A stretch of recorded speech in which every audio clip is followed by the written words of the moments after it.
he must be released immediately and compensated. If you want to learn more about that reality, Julian, justiceforassange.com.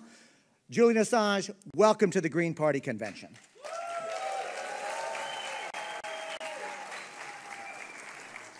Thank you for those kind words, David. So I'll need some help. Are we getting audio from Julian Assange? You should be Julian, getting just audio. a moment. We are working on technical difficulties. We see you, looking dapper as always. It must be a Swedish thing, y'all. I can hear you. We're not hearing you. You hear me. Yes. So, Julian, I hope that we will get the technical difficulties solved quickly. I know that the NSA works hard to silence your voice, but we've got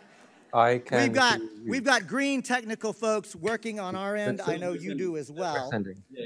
So we are semi-patiently waiting for the audio feed.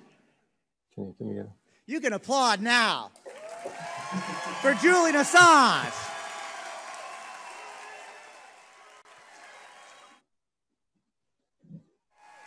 Did they not test this? You have fans in the Green Party, Julian Assange. Yeah. We're having trouble to get the feed from the computer up. Yeah.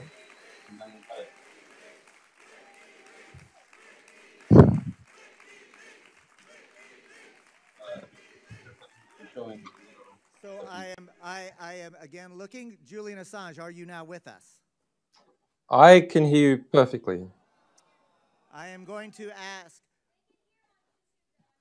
All right, so the good news is that you can be heard on YouTube, Julian. So what I'm going to do for those people watching the live stream, if you would just like to say a word or two there, so that we will do that, and I will step away into the wings to our folks. Okay, I will.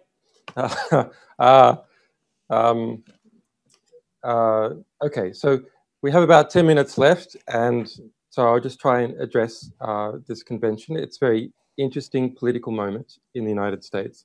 Of course, I'm in a physically difficult position, as are a lot of people who are involved in this business, but I do not envy.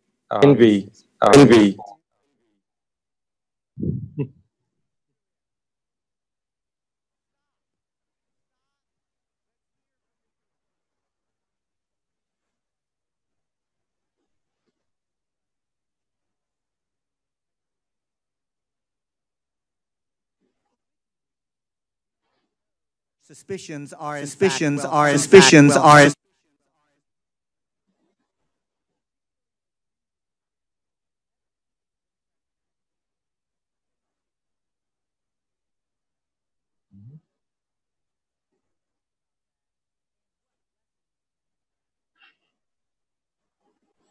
Yes, I can. So we published 20,000 boosting emails from the DNC, from Debbie Wasserman Schultz, from the Communications Director, Miranda, from the Chief Financial Officer, and so on. And also communications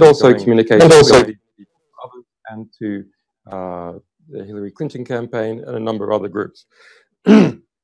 What they show is not only was there a sort of internal view or discussions about how to undermine Bernie Sanders and support Hillary Clinton.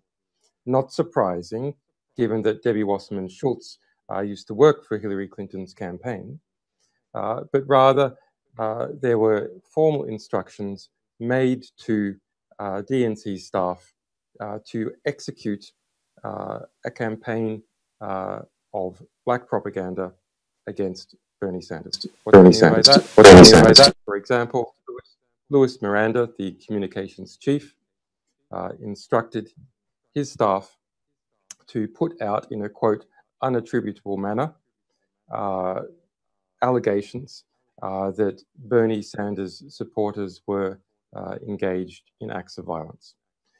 Similarly, there was discussions to expose or rather claim that Bernie Sanders was an atheist and that this would harm him in the South, to use his religious beliefs, or rather his lack of religious beliefs, against him. Yeah, so then there's aspects to do with how financing was being bounced around between the DNC and the state parties and the Hillary Clinton Victory Fund. To my mind, I think the most ongoing interesting material, which has been picked up now by a wide range of state-based investigative journalists in the US, is the influence peddling structure of the DNC. Who goes to what private conventions at particular people's houses with Barack Obama or with the Vice President, Joseph Biden, and the sort of some of the things that they get into get in exchange, for example, being put on federal government boards and commissions.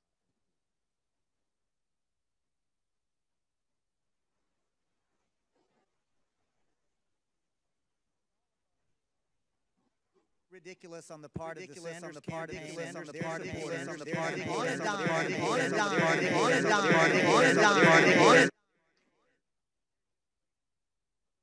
Well, sure. That's the third big revelation that comes out, which is, I didn't mention it because as someone who's having to deal with the media all the time, I understand how real this is. But the general public, it is proof of something important, which is the direct connections between the Hillary Clinton faction in the DNC and the president of MSNBC. For example, Debbie Wasserman Schultz called up the president of NBC in order to haul Morning Joe into line because they were speaking about the bias of the DNC. Talking points were constructed for Jake Tapper, for example, on CNN. Of course, we don't know whether he was willing to use them. He has denied that, but at least from the DNC end, they constructed the questions that he was to ask them, even saying, watching coverage live and calling up the networks to say, no, put a stop to that chain of communication right now.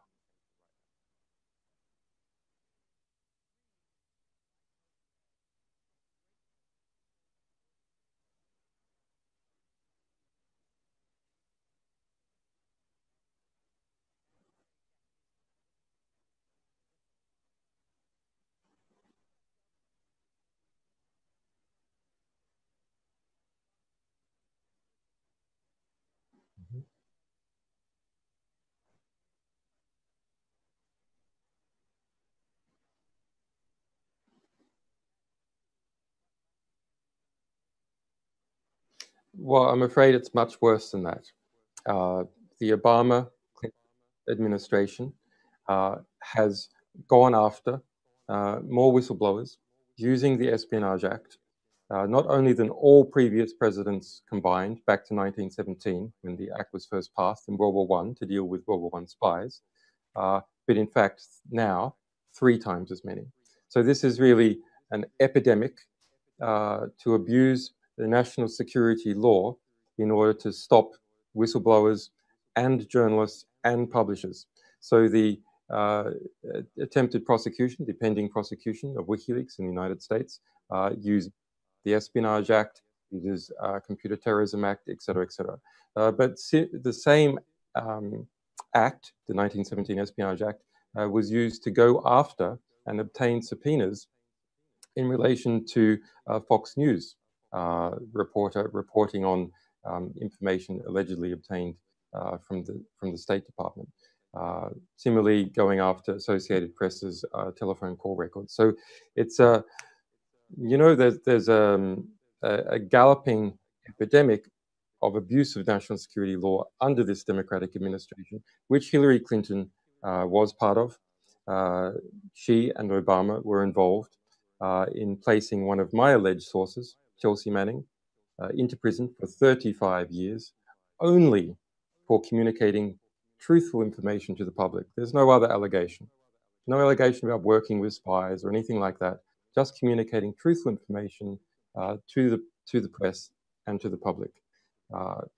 that situation so bad that Chelsea Manning was tortured in prison. It's a formal finding of the UN, even a finding by the US military justice system that illegal punishments occurred during prison. And just a week and a half ago, unfortunately, she attempted suicide because of the difficulty in the conditions.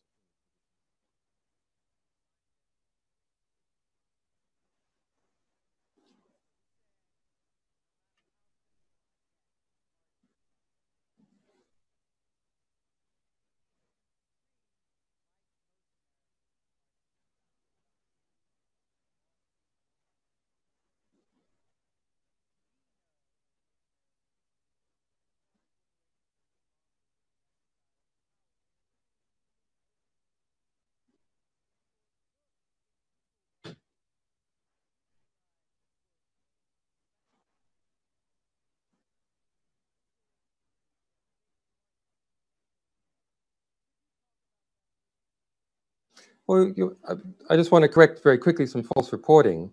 Very interestingly, when we published the DNC leaks, the New York Times, which has picked its favorite candidate, as has Bloomberg, which is Hillary Clinton, said that I intended to harm Hillary Clinton. This is what we've been doing for 10 years. There's a completely fabricated story by Charlie Savage. Okay, but yes, we are very interested in power and publishing the truth about power so people can work out, however they choose, to reform power.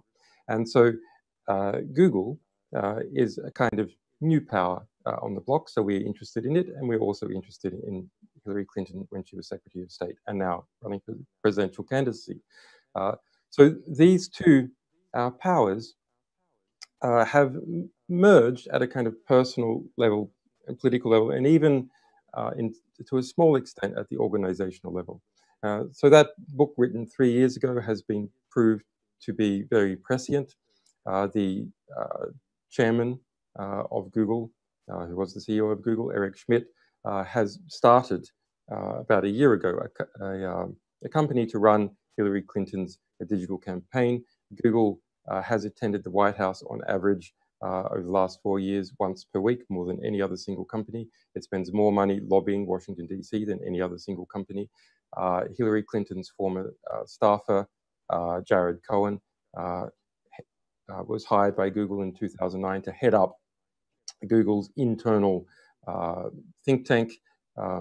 There's a lot of other interconnections between Google and the state. Eric Schmidt is now also, at the same time as being chairman of what is now Google's parent company, Alphabet, is chairman of the Pentagon Innovation Board. So you have a connection between Google, the Clinton campaign, which will be almost certainly the next White House, and the Pentagon. And this triangle is extremely worrying because as time goes by, Google is understanding that it does have an ability to influence election campaigns. It's also bought more than 10 drone companies. It's integrating its mapping data in order to better be able to fly and navigate drones around the world, as expanding into every country in the world. And it has a very strange quasi-religious vision of the future, this vision of the singularity. It's really, go and research that. It's very disturbing what they believe in Silicon Valley, but they believe they can create a massive artificial intelligence more powerful than any human being or any society's ability to think. And of course, we all know what happens when such power is in limited hands. And so Google in the White House will be essentially an unregulatable company. It's a question whether it's already unregulatable, but you can just completely forget about any kind of antitrust legislation being used on Google if there is a Hillary Clinton White House.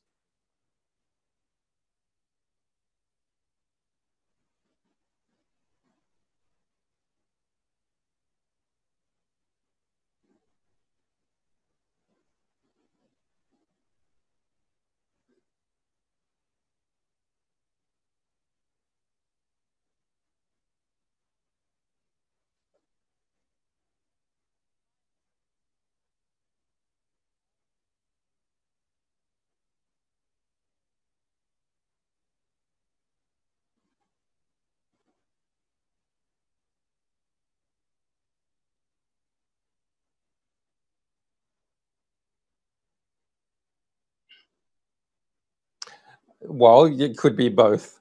It could be both. Uh, uh, no, it is possibly the most serious issue. The potential threat of nuclear war, I think, is perhaps the other one.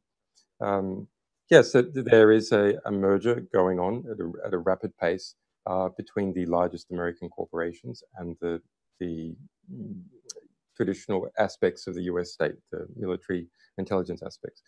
I mean, that's been there for a long time, frankly, with Northrop Grumman, General Dynamics, General Electric, etc. But this is a new generation, and Eric Schmidt wrote in his book about Google and the world that what Lockheed Martin and other aerospace companies were to the 20th century, high-tech companies will be to the 21st century. And that's very much their vision, to integrate with Washington, to prevent antitrust regulation, and to be part of that family of traditional DC mediated power.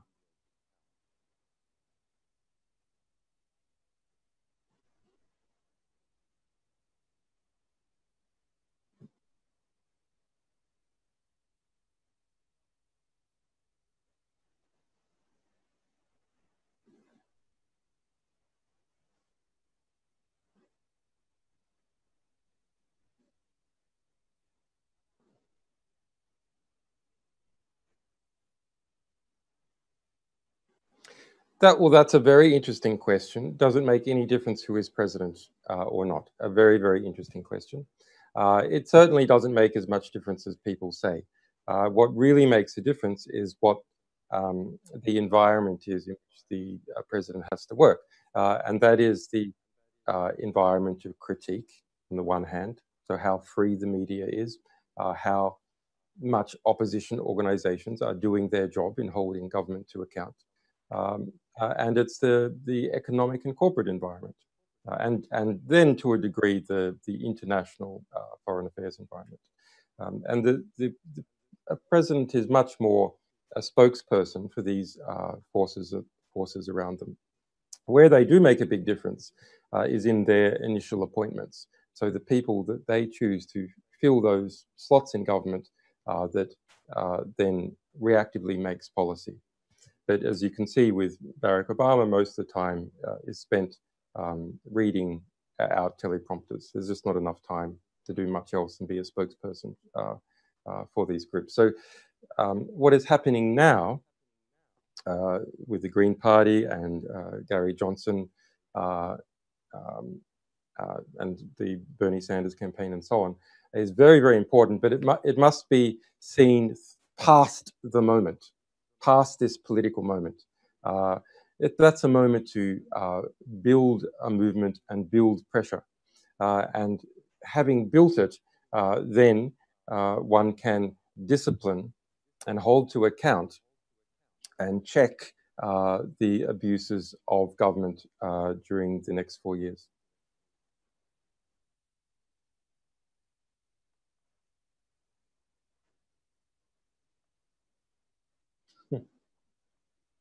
I think it is. I mean, it is a remarkable moment in U.S. politics. For the Greens, it's. I mean, the Greens, if they pursue this campaign, as they do seem to be doing so, can, and I believe probably will, produce a very solid bloc after.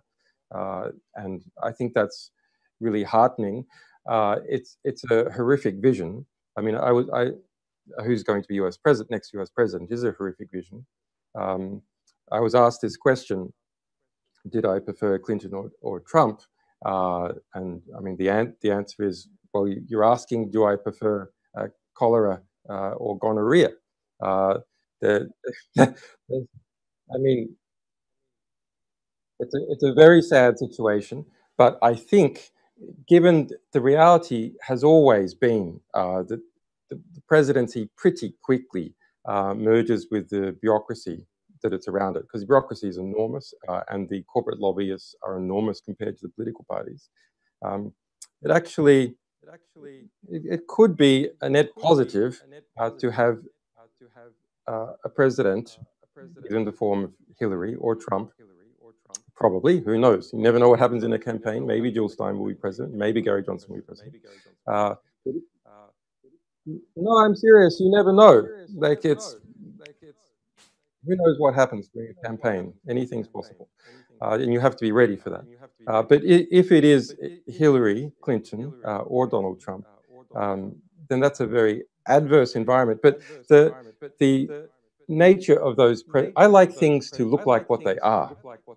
I think Hillary Clinton, in her statements, demeanor, and associations and track record, looks like the power that she actually does represent. Similarly, with Donald Trump, maybe when Donald Trump, he even looks more like what the power he'll end up representing than he does actually represent it. But that's a situation that generates resistance and accountability, and that is what really checks the behavior of government over time. It is the various pressures that exist on the presidency. That's what checks their behavior. So these are two characters that are the most unpopular pair of presidential candidates in US history. And going into the presidency, they are going to continue to generate oversight and resistance, which will not only create a fertile field for Gary Johnson and Jill Stein to grow their support, but will create a very fertile field to understand and hold government to account.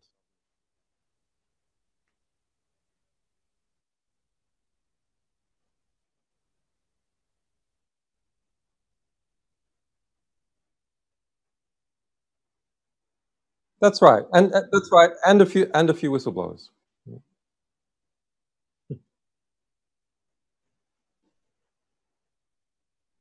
I mean, I'm here in the United. Well, I'm here in Ecuador, in the United Kingdom, with a pending U.S. prosecution. It's very strange. I've become quite a multi-jurisdictional creature. But the Corbyn phenomenon in the UK really does show that something important and very important is happening. There is a political moment in the English-speaking world that the Greens should, and it looks like are, seizing upon. It's a very important moment.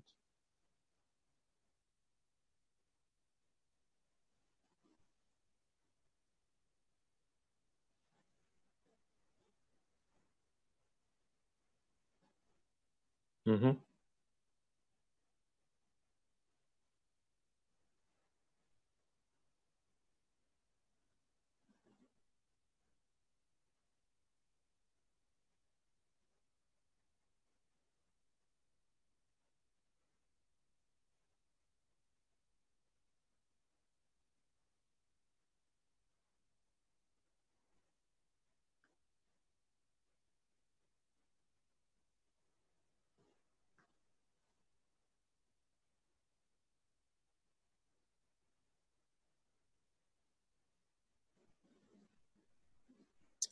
All right, great question. Well, first of all, have coherency in your own movement. I mean, you have to have coherency to be able to understand your own view of the world and the attacks that are occurring, which, let me tell you that I've just seen that the attacks have started to ramp up on Jill Stein. They are going to go through the roof. I've had attacks from what is effectively the Clinton dirt machine. They're now post-convention. You guys are going to be post-convention. Those attacks are going to be ferocious. But you'll see from that and learn lessons from that about how the media works and how one can defend your principles and ideas in the face of that kind of media corruption. So to defend civil liberties and the internet, the first thing is to practice it. That's the number one thing. That's what we do. We defend the First Amendment. and similar constitutional amendments in other states by practicing them. We have won every single court case that we have been involved in over the last 10 years. And that any right that is not fought for through practice and defense is very, very quickly lost. It is just a piece of paper unless you actually fight for it and practice for it. Then there's a range of technical measures and some good people, researchers, trying to push out those technical measures.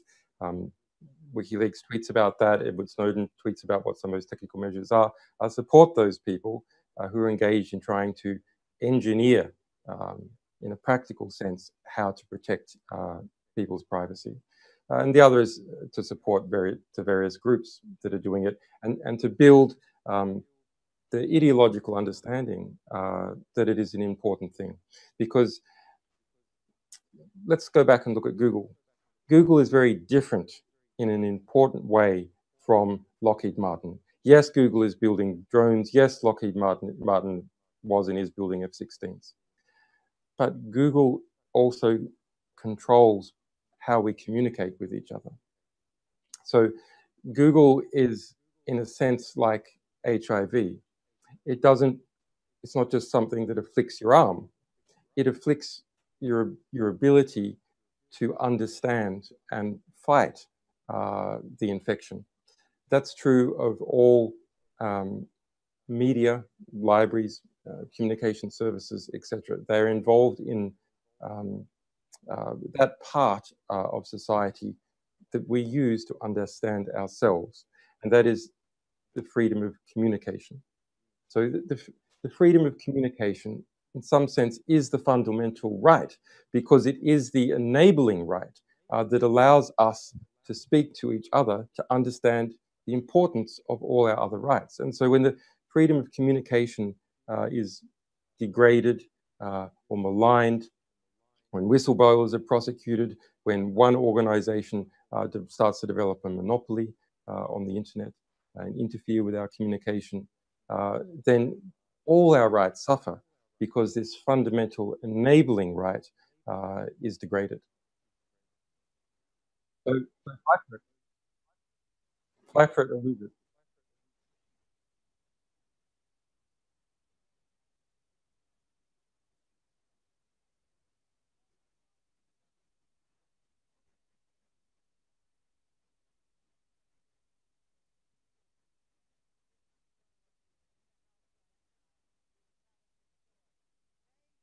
That's right. That's right. That's right. That's right.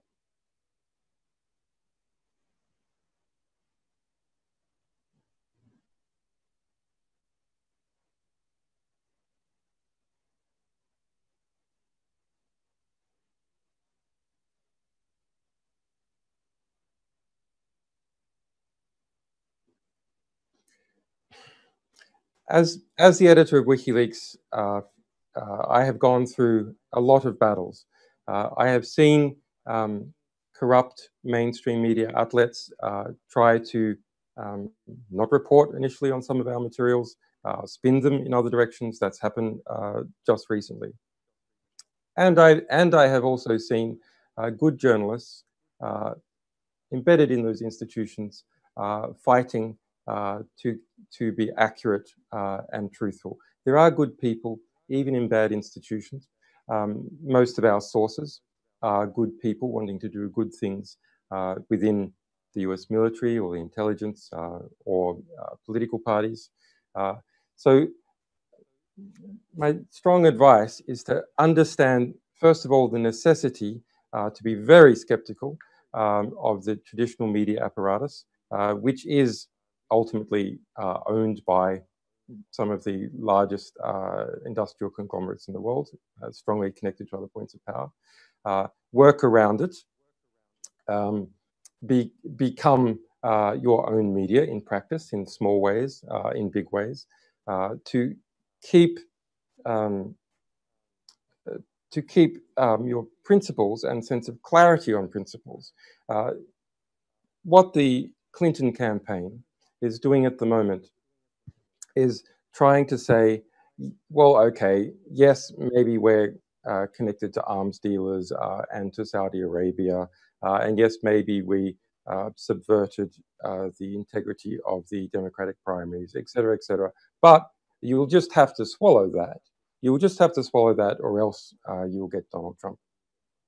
That's a form of extortion, and you, one, it is. It is a form of extortion, and you can't permit.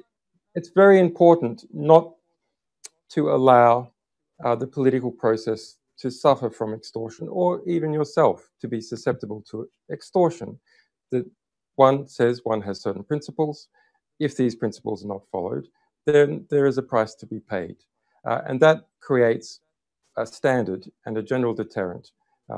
And I think it is important for those people who feel that their principles have been violated in the way that the democratic primary process has been run, or how Chelsea Manning has been imprisoned for 35 years and tortured, or the Espionage Act crackdowns, or many other things, to go, okay, well, there's a cost to violating principles, even if there's also a cost to yourself, even if you don't like the risk, which seems to be getting very small, but the risk that Donald Trump becomes president, that one has to have a lion somewhere. Otherwise, as each election cycle proceeds, you are pushed further and further into the corner.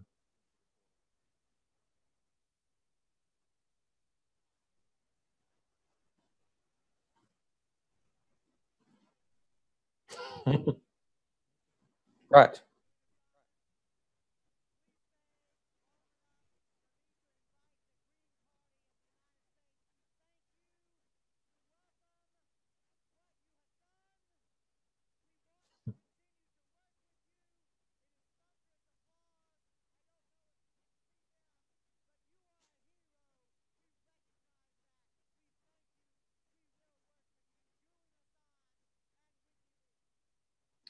Thank you. Thank you. Thank you, guys. That's very, very, very flattering. Thanks. And, yep.